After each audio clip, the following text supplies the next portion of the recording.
Hello everyone, welcome again on my YouTube channel creative and info hub. This is Manisha Meena और आज की question series में मैं आपके लिए लेकर आई हूँ सेल टॉपिक के कुछ टॉप एमसीक्यू क्वेश्चंस। जैसा कि आप लोगों के डीएलएड एंट्रेंस एग्जाम नजदीक आता जा रहा है, आपकी चिंता और भी ज्यादा बढ़ती जा रही होगी, तो आपकी इस चिंता को दूर करने के लिए और आपके लिए लेके आई हूँ मैं प्रैक्टिस क्वेश्चंस। क्योंकि आप अगर थ्योरी कंप्लीट कर चुके हैं तो ऑब्वियसली आपको प्रैक्टिस क्वेश्चंस करने चाहिए। उससे आपको पता होगा कि क्वेश्चन किस तरीके से आता है एंड डेफिनेटली मेरी ये क्वेश्चंस की जो सीरीज है वो आपके लिए बहुत ज़्यादा हेल्पफुल रहेंगी, न केवल डीएलएड एंट्रेंस एग्जाम में बल्कि बाकी अदर कॉम्पिटिटिव एग्जाम्स में। क्योंकि इसमें जो मैंने क्वेश्चंस चूज किए हैं वो मैंने सभी एग्जाम्स को ध्यान में रख के किए हैं। इसमें कुछ आपको इजी क्वेश्चंस भी मिलेंगे, कुछ हार्ड भी मिलेंगे, कुछ एवरेज भी मिलेंगे एंड ट्रस्ट मी, ये सभी क्वेश्चंस मैंने एनसीईआरटी से प्रिपेयर किए हैं, तो ये सभी जो हैं वो ऑथेंटिक हैं। ठीक है, इधर उधर की बुक से नहीं बनाए गए हैं, एनसीईआरटी से बनाया गया है और आपका जो एग्जाम होगा वो एनसीईआरटी से ही बन के आता है। So without any delay let's get started our video. So आज का हमारा फर्स्ट क्वेश्चन है, the term cell was given by option A Robert Hooke, option B Tatum, option C Schwann and option D the brave. तो जैसे कि आप लोगों को पता है, जब भी हम सेल वर्ड कहीं पे भी देखते हैं तो सबसे पहले जो क्वेश्चन हमारे दिमाग में आता है वो है कि सेल वर्ड जो है वो किसने दिया था। तो ये सबसे इम्पॉर्टेंट क्वेश्चन है, अक्सर पूछा जाता है, तो ये आपको पता होना चाहिए। इसका करेक्ट आंसर है रॉबर्ट हुक। तो जो सेल जो टर्म है वो सबसे पहले रॉबर्ट हुक ने दी थी। एक और चीज़ जो मैं आपको वीडियो के स्टार्टिंग में ही क्लियर करना चाहती हूँ, क्योंकि हम लोगों के पास यहाँ पे इतना टाइम नहीं है कि हम एक ही क्वेश्चन को डिटेल में डिस्कस करें, तो इसीलिए डिस्कस करेंगे बट टाइम को ध्यान में रख के करेंगे। डिटेल डिस्कशन के लिए जो भी पॉइंटर्स हैं इस क्वेश्चन से रिलेटेड वो मैंने डिस्क्रिप्शन बॉक्स में लिख दिए हैं, आप वहां से इनके बारे में पढ़ सकते हैं। एंड ट्रस्ट में, अगर आप इतना भी पढ़ लेंगे, आप क्वेश्चंस करते हैं, क्वेश्चंस को समझते हैं, उनकी डिस्कशन देखते हैं, उनकी एक्सप्लेनेशन को पढ़ते हैं, तो भी आपका थ्योरी कवर हो जाएगा। जो बच्चे सोचते हैं कि यार 15 दिन बचे हैं, 10 दिन बचे हैं, कैसे तैयारी होगी, तो ज़रूर होगी अगर करना चाहोगे तो।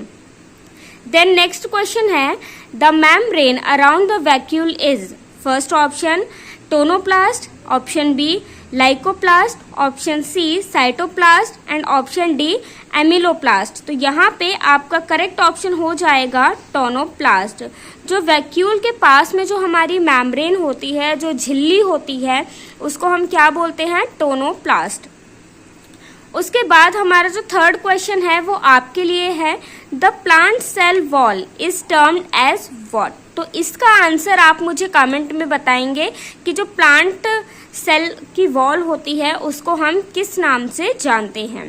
देन नेक्स्ट क्वेश्चन की तरफ बढ़ते हैं। हमारा question number 4, a plant cell wall is mainly composed of option A protein, option B cellulose, option C lipid and option D starch. तो हमारा यहाँ पे करेक्ट आंसर हो जाएगा ऑप्शन बी सेल्यूलोज। जो हमारी प्लांट सेल वॉल होती है वो मेनली सेल्यूलोज से कंपोज होती है। उसके बाद नेक्स्ट क्वेश्चन है हमारा, a cell without a cell wall is termed as option A tonoplast, option B cyanoplast, option C protoplast and option D apoplast. तो यहाँ पे हमारा करेक्ट ऑप्शन क्या हो जाएगा, प्रोटोप्लास्ट। इसका मेरे पास थ्योरी में नोट्स भी है मेरे पास, तो वो मैं आपको टेलीग्राम पे पीडीएफ शेयर कर दूंगी, तो आप उसको भी एक बार देख लेना। उसके बाद नेक्स्ट हमारा क्वेश्चन नंबर 6 है, what is cell biology. Cell biology क्या है।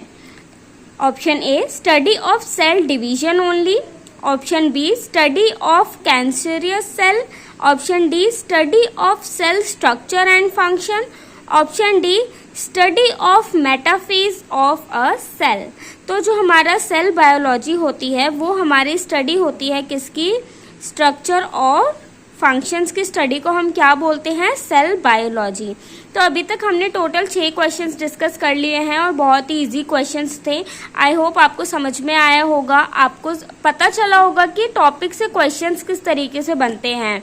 तो आप कंक्लूजन निकाल सकते हैं कि जो क्वेश्चंस बने हैं वो कहाँ से बने हैं, एकदम बेसिक से बने हैं। आपको कुछ एडवांस चीज़ें पढ़ने की ज़रूरत नहीं है। अगर मेरे चैनल पे यूँ तो मैंने ऑलमोस्ट टॉपिक्स पे एमसीक्यू क्वेश्चंस आपके साथ शेयर किए हैं, बट हो सकता है कि कुछ टॉपिक्स पे ना हो, तो आपको सिंपली गूगल पे जाना है और टॉपिक को डाल के लिखना है एनसीईआरटी डाल देना, आगे पीडीएफ डाल देना, आपका गूगल पे आ जाएगा। एनसीईआरटी में उस टॉपिक के बारे में जिस भी क्लास की बुक में दिया होगा वो चैप्टर आपके पास आ जाएगा। आप उसे डाउनलोड कर सकते हो और वहाँ से आप ब्रीफ में पढ़ सकते हो। एनसीईआरटी ऑथेंटिक बुक मानी जाती है। सभी एग्जामिनेशन जितने भी एग्जाम्स होते हैं उसी में से क्वेश्चंस बनते हैं। तो आप बेटर है कि इधर उधर की दूसरी बुक्स को पढ़ने से अच्छा है कि आप ऑथेंटिक बुक्स को प्रेफर करें। ओके, देन बढ़ते हैं नेक्स्ट क्वेश्चन की तरफ। Lysosomes are also known as suicidal bags. क्यों बोले जाते हैं, देखते हैं। ऑप्शन ए है पैरासाइटिक एक्टिविटीज की वजह से, option B presence of food vacuole, option C hydrolytic activities की वजह से, and option C catalytic activities की वजह से। तो यहाँ पे हमारा करेक्ट आंसर हो जाएगा हाइड्रोलैक्टिक एक्टिविटीज की वजह से जो लाइसोसोम्स होते हैं उनको हम सुसाइडल बैग्स बोलते हैं। उसके बाद बढ़ते हैं नेक्स्ट क्वेश्चन नंबर 8 की तरफ। ठीक है, नेक्स्ट क्वेश्चन है 8।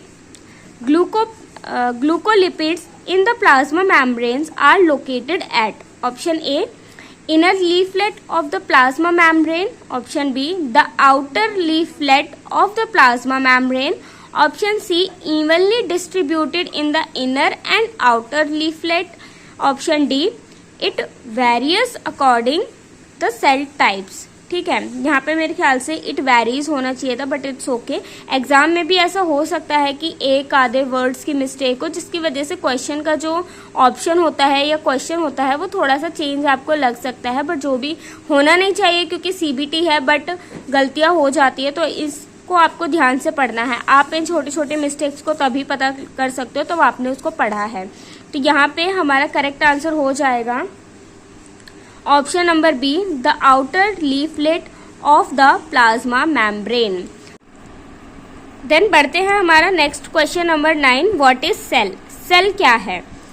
ऑप्शन ए है smallest and advance unit of life, option B smallest and basic unit of life, option C largest and basic unit of life, option D largest and advance unit of life. तो यहाँ पे सिर्फ एक एक term का फर्क है, कहीं पे स्मॉलेस्ट है, कहीं पे एडवांस है, कहीं पे बेसिक है, कहीं पे लार्जेस्ट है। तो आप जब सेल को पढ़ते हैं तो आपकी जो टर्मिनोलॉजीज होती हैं आपको उन्हें ध्यान से पढ़ना है, रट्टा नहीं मारना, उनको समझना है। ठीक, तो ये जो छोटी छोटी चीज़ें होती हैं यही अक्सर हमें एग्जाम में कंफ्यूज कर देती हैं। और आपको अपने आप पे कॉन्फिडेंस होना चाहिए कि हाँ मैंने पढ़ा है, जो आंसर मैंने चूज़ किया है वही सही है। अगर आपने एक बार आंसर अपना चूज़ कर लिया उसके बाद आप उस क्वेश्चन को दोबारा से पढ़ रहे हैं, ऑप्शंस को दोबारा से पढ़ रहे हैं, तो आई एम डेफिनेटली श्योर कि आप अपना ऑप्शन चेंज करेंगे और आपको ऐसा नहीं करना है। तो यहाँ पे हमारा करेक्ट आंसर है ऑप्शन नंबर बी। सेल क्या है? Smallest and basic unit of life. ये आपको सिंपल डेफिनेशन है सेल की जो आपको याद रखनी है। सेल किसने ढूंढा? ठीक है, पहले मृत सेल किसने ढूंढी, जीवित सेल किसने ढूंढी, ये जो बेसिक सी चीज़ें हैं कौन से ईयर में ढूंढी ये आपको पता होना चाहिए। इसके अलावा किस में ढूंढी ये भी आपको पता होना चाहिए। देन नेक्स्ट क्वेश्चन है which of the following is a functional unit of a body? First है माइटोकॉन्ड्रिया, सेकेंड है साइटोप्लाज्म एंड थर्ड है spleen and option D cell. तो जो हमारी फंक्शनल यूनिट होती है बॉडी की वो होती है सेल यानी कि कोशिका। तो आज सिर्फ हम 10 क्वेश्चंस डिस्कस करेंगे। आई होप ये 10 क्वेश्चंस आपको अच्छे लगे होंगे, टॉपिक समझ में आया होगा। और मैंने इसमें थोड़े अच्छे क्वेश्चंस को चूज़ किया है क्योंकि जो बेसिक क्वेश्चंस होते हैं जैसे कि सेल क्या है, किसने ढूंढी, कब ढूंढी, कहाँ ढूंढी, तो ये बेसिक क्वेश्चंस होते हैं जो आपको पता होने चाहिए।